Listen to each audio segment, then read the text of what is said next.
नमस्कार दर्शकों, आज का हमारी चर्चा का विषय डायग्नोस्टिक हिस्टोलैप्रोस्कोपी है। डायग्नोस्टिक हिस्टोलैप्रोस्कोपी यानी कि दूरबीन की जांच। दूरबीन की जांच इनफर्टिलिटी में ज़्यादातर उन पेशेंट्स में बताई जाती है जिनमें हमें कोई भी कारण नहीं मिल रहा होता इनिशियल बेसिक इन्वेस्टिगेशंस पे। यानी कि लेडी को पीरियड रेगुलर होते हैं और ट्यूबें जो हैं वो बेसिक टेस्ट से पता लगा होता है कि खुली होती हैं और हस्बैंड के टेस्ट भी ठीक होते हैं, एग वगैरह ठीक बन रहा होता है, फिर भी प्रेगनेंसी नहीं हो रही होती। इन केसेस में हम उनको सलाह देते हैं कि हम दूरबीन का ऑपरेशन करके अंदर देखकर बता पाएंगे कि क्या कारण है कि प्रेगनेंसी नहीं हो रही। डायग्नोस्टिक हिस्टोलैप्रोस्कोपी सुनकर काफ़ी पेशेंट्स डर जाते हैं और उनको लगता है कि हमने कोई ऑपरेशन नहीं कराना और इसी कारणवश वो अपना इलाज बीच में ही रोक देते हैं। तो इस चीज़ के बारे में और डिटेल में बताने के लिए इसलिए मैंने वीडियो बनाने के बारे में सोचा, क्योंकि पेशेंट्स के दिल में जो डर है इस प्रोसीजर को लेकर वह हम निकालना चाहते हैं। हिस्ट्रोस्कोपी यानी कि बच्चेदानी के अंदर कैमरा और लाइट डालकर हम देखना चाहते हैं कि बच्चेदानी के अंदर की लाइनिंग बिल्कुल ठीक है या नहीं, उसके अंदर कोई गांठ या कोई पॉलिप या कोई और मांस तो नहीं है। और लैप्रोस्कोपी यानी कि पेट को हम पानी की बजाय गैस से फुलाकर कैमरा और लाइट अंदर डालकर देखते हैं कि बच्चेदानी के आसपास का एरिया जो है उसमें कोई ऐसा कारण तो नहीं नज़र आ रहा जिसके कारण लेडी प्रेग्नेंट नहीं हो रही। इसमें 3 ज़्यादा कॉमनली कारण मिलते हैं। एक पहला कारण होता है एडहीजन्स। एडहीजन्स जो आम भाषा में कहा जाता है कि शरीर का चिपकना या चिपका होना, जैसे कि ट्यूबें जो हैं वो बच्चेदानी के साथ जाकर चिपकी होती हैं, उनका काम जाकर अंडे को उठाना होता है, तो वो जो है अपना काम ठीक से नहीं कर रही होती क्योंकि वो चिपकी होती है। एडहीजन्स ज़्यादातर हमें उन केसेस में मिलती है जिनमें कोई पहले पेट की सर्जरी हुई है, जैसे लड़कियों में आम करके अपेंडिक्स की सर्जरी की हिस्ट्री मिलती है कि अपेंडिक्स की सर्जरी हुई है, या कोई भी पेट का या आंत का ओपन सर्जरी या कोई भी चोट की या हिस्ट्री हो, उसमें हमें एडहीजन्स मिलने की संभावना होती है। ज़्यादातर पेशेंट्स को प्रीवियस सर्जरी की हिस्ट्री होती है। उसके अलावा जो एडहीजन्स हैं या जो शरीर का चिपकना है वह एंडोमेट्रोसिस या चॉकलेट सिस्ट में पाया जाता है, जिसमें कि बीमारी का मेन कारण ही ये होता है कि शरीर जो है वो जाकर जहाँ पे चॉकलेट सिस्ट होती है उसके ऊपर बाकी की आंत और ओमेंटम जो है वो जाकर चिपक जाता है। तो एडहीजन्स जो हैं वह इनफर्टिलिटी का कारण होती हैं, मगर बाहर से सामने देखने से पता नहीं चलता। दूसरा जो हम डायग्नोस्टिक हिस्टोलैप्रोस्कोपी में देखना चाहते हैं वह होता है कि ट्यूबें क्या खुली हैं या नहीं। तीसरा जो हम देखना चाहते हैं कि कहीं एंडोमेट्रोसिस या चॉकलेट सिस्ट नज़र तो नहीं आ रही जो पेशेंट को कोई सिम्टम नहीं कर रही है। और चौथा जो होता है वो होता है कि ट्यूबों का फूला होना या उनमें पानी का भरना या उनका इन्फेक्शन नज़र आना।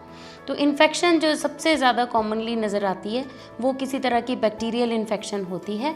ज़्यादातर ट्यूबरकुलोसिस जो है वो भी इस तरह से प्रेजेंट करती है कि हमें नज़र आता है कि वहाँ पर जो है शरीर का चिपकना नज़र आता है और साथ में छोटे छोटे हमें ट्यूबरकल्स नज़र आते हैं, जिसमें से हम पीस टेस्ट लेकर ट्यूबरकुलोसिस की जाँच कर सकते हैं।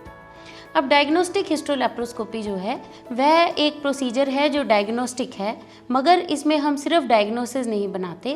डायग्नोसिस का मतलब है सिर्फ ढूंढने के लिए प्रोसीजर किया जाना, इसमें हमें आगे कुछ ना कुछ कार्रवाई करनी होती है। तो हम जो है प्रोसीजर से पहले पेशेंट से ऐसे ही कंसेंट लेते हैं कि हम आपका अंदर दूरबीन डालकर देखेंगे, अगर हमें कुछ नहीं मिला तो हम बंद कर देंगे, अगर हमें कुछ मिलेगा तो हम उसका इलाज करेंगे। अगर इलाज कुछ ज़्यादा हो, जैसे कि अगर मान लीजिए दोनों ट्यूबों में पानी भरा है और हमने ये सलाह देनी है कि ट्यूबें बंद कर दी जाएं, तो वह पेशेंट की मर्ज़ी के बिना नहीं होती है। तो वो उसके लिए हम पहले ही बात करके रखते हैं, क्योंकि हमें अल्ट्रासाउंड पे पहले ही पता होता है कि हमें ऐसे मिलने की संभावना है। तो हम जो है हस्बैंड के साथ बाद में बात करके जो भी कार्रवाई करनी होती है वे कर देते हैं, क्योंकि मरीज़ बेहोश होता है। अब इसके बारे में जो पेशेंट के मन में आम करके डर हैं वो इस चीज़ के होते हैं। पहला तो बेहोशी का खतरा। तो जो डायग्नोस्टिक हिस्टोलैप्रोस्कोपी है यानी कि हम पेशेंट को बेहोश कर रहे हैं, अंदर दूरबीन डाल रहे हैं, जिसके लिए हमने अभी सिर्फ कुछ ढूंढना ही है, उसमें हम नहीं चाहते कि कोई ऐसा पेशेंट का प्रोसीजर करें जो इस प्रोसीजर के लिए अनफिट हो। तो फिटनेस जो है बेहोशी के लिए और प्रोसीजर के लिए पहले ज़्यादा अच्छे से ली जाती है कि किडनी लिवर के टेस्ट ठीक हैं, शुगर तो नहीं है, ब्लड प्रेशर तो नहीं है, खून वगैरह पूरा है, ब्लड ग्रुप क्या है, खून की कोई कमी तो नहीं है, और जो पेशेंट है उसका इस चीज़ को लेकर हर तरह की समझ है कि क्या करना है। उसके बाद जो है फिटनेस के बाद अभी हम छाती का एक्सरे और ईसीजी भी करवाते हैं, क्योंकि हमने पूरा बेहोश करना है। कुछ पेशेंट्स हमसे पूछते हैं कि क्या आप हमें पीठ में सुई लगाकर बेहोश, नहीं, पीठ में सुई लगाकर हम बेहोश नहीं करते, इसमें हम पूरा बेहोश करते हैं गले में ट्यूब डालकर, क्योंकि हमने पेट को गैस से फुलाना होता है। और पेट को गैस से जब हम फुलाते हैं तो जो सांस लेने की दिक्कत बढ़ जाती है अगर हम पीठ में सुई लगाकर बेहोश करते हैं। उसके बाद हमसे पेशेंट आम करके पूछते हैं कि हमें ऑपरेशन के लिए कितने दिन रहना पड़ेगा। जिस दिन दूरबीन का ऑपरेशन होता है उसी दिन हम पेशेंट को खाली पेट दाखिल करते हैं। पहले ओपीडी बेसिस पे सारे टेस्ट वगैरह क्लियर होते हैं। उसके बाद जिस दिन हम दाखिल करते हैं उसके अगले दिन हम छुट्टी कर देते हैं 99% केसेस में। 1% पेशेंट में कोई दिक्कत आ रही है या पेशेंट जो है वो घर जाने के लिए अपने आप को ठीक नहीं महसूस कर रहा, तो हम एक दिन एक्स्ट्रा भी रख लेते हैं। अगला सवाल जो पेशेंट हमसे आम करके पूछते हैं कि हम अपनी जो रूटीन एक्टिविटी है, जैसे हम अपना काम काज पे जाना या जो हमारा नॉर्मल जो रूटीन एक्टिविटी है वो हम कितने दिन में, तो इसमें क्या है कि हफ्ते भर में टाँके निकल जाते हैं और हफ्ते कर की ही हम रेस्ट एडवाइस करते हैं। बिल्कुल बेड रेस्ट नहीं होती इसमें, रूटीन काम कर सकते हैं पर बहुत भारी भरकम काम करने के लिए हम मना करते हैं। बस खाली जिस दिन ऑपरेशन होता है उस दिन बेहोशी के कारण पेशेंट को थोड़ा चक्कर जैसा लगता है, अगले दिन बिल्कुल एकदम ठीक पेशेंट घर चला जाता है। जो ये इसमें कितने टाँके आते हैं ऐसा पूछा जाता है, तो सिर्फ नाभि के नीचे एक छोटा सा टाँका लगता है अगर हमने सिर्फ खाली देखना हो, मगर अगर हमने उसके साथ कोई ऑपरेशन भी करने हैं तो 2 या 3 जगह पे एक एक टाँका आता है।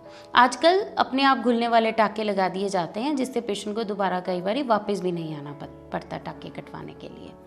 तो जो डायग्नोस्टिक हिस्टोलैप्रोस्कोपी है इसके बारे में ये समझना है कि ये जो अगर समझाई जाती है, अब इसके समझाने में भी अलग अलग कैटेगरीज होती हैं। कई पेशेंट होते हैं जिसमें हमें लगता है दूरबीन का ऑपरेशन करने की ज़रूरत ही नहीं है।